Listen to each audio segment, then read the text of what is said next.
Traveller, അതായത് മുമ്പുള്ള നമുക്ക് ട്രാവലർ എന്ന് പറയുന്ന ആ സംഭവം, അതിൻ്റെ എന്നോട് പലരും പറഞ്ഞിട്ടുണ്ട്. ഇപ്പോൾ നിങ്ങൾ ജോയിച്ചാണെങ്കിൽ പുള്ളി എൻ്റെ അടുത്ത് പറഞ്ഞിട്ടുണ്ട്. നേരത്തെ ട്രാവലർ ആയിരുന്നല്ലോ. അത് തന്നെ. അപ്പോൾ ആ ട്രാവലറിലാണെങ്കിൽ പോലും എന്നാ പറയണ്ടേ, വണ്ടി ഒരു അത്യാവശ്യം ഒരു സ്പീഡിൽ പോകുന്ന സമയത്ത് ബ്രേക്കിൻ്റെ കാര്യത്തിൽ, അതായത് വണ്ടി ഒറ്റ ചവിടിന് ബ്രേക്ക് പിടിച്ചാൽ നിൽക്കില്ല, ഡൗൺ ചെയ്ത് നിർത്തണം എന്ന് പല ഡ്രൈവേഴ്സും എൻ്റെ അടുത്ത് പറഞ്ഞിട്ടുണ്ട്. അപ്പോൾ ആ ഒരു അതിന് ബ്രേക്കിംഗ് സിസ്റ്റം നമുക്ക് അത്രയ്ക്ക് എഫിഷ്യൻറ്റ് ഇച്ചിരി കുറവായിരുന്നു. അതാകിൽ ബ്രോ BS4 വരെയുള്ള വണ്ടികൾക്കാണ് ആ ബ്രേക്കിന്റെ പ്രശ്നം ഉണ്ടായിരുന്നത്. BS4 ശേഷമുള്ള വണ്ടികൾക്ക് ഫുള്ള് ഡിസ്ക് ബ്രേക്ക് ആണ് വരുന്നത്. ഡിസ്ക് ബ്രേക്ക് വന്നിട്ടുണ്ട്. അപ്പോൾ ആ ഒരു ബ്രേക്കിന്റെ പ്രോബ്ലം മാറി. അതിന്റെ ആ ഒരു ബ്രേക്കിന്റെ എഫിഷ്യൻസിയും ഇതിന്റെ ആ ഒരു ബ്രേക്കിന്റെ ഇതും തമ്മിലുള്ള എന്നാ പറയണ്ട, നമുക്ക് ഉദ്ദേശിച്ചെടുത്ത വണ്ടി നിൽക്കണം, അല്ലെങ്കിൽ നമ്മൾ ഡൗൺ ചെയ്യാതെ തന്നെ വണ്ടി നമ്മൾ നിൽക്കുന്നുണ്ട്. ആ ഒരു സെയിം നമ്മൾ ഇന്നോവ ഓടിക്കുമ്പോ എന്താണ് പേര്, അത് തന്നെയാണ് ഈ വണ്ടി ഓടിക്കുമ്പോൾ നമുക്ക് കിട്ടുന്നത്.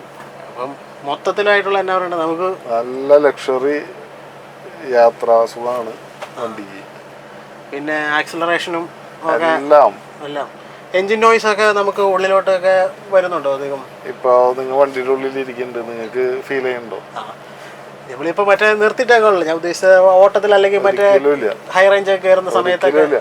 ടെമ്പോ ട്രാവലർ, അതായത് ഒരു ഫോറിൻ ഗസ്റ്റ് ഡൽഹി സൈഡ് വന്നിട്ട് അവരെടുത്തായിരുന്നത്, അവിടെ ഡൽഹിയിൽ എടുത്തായിരുന്നത് നമ്മുടെ അർബാനിയാണ്.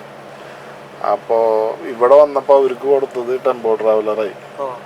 അവര് ഭയങ്കര ടെമ്പോ ട്രാവലറിന് ഭയങ്കര നോയ്സ് കൂടുതലാണെന്നും പറഞ്ഞിട്ട് മാറ്റി വീണ്ടും ഈ അർബാനിയെ തന്നെ വരുത്തിയ ചരിത്രം എന്ന് പറയില്ലേ, അത് തന്നെയുണ്ട്. അവര് വണ്ടി മാറ്റിയ ടൈം വരെ ഉണ്ട്.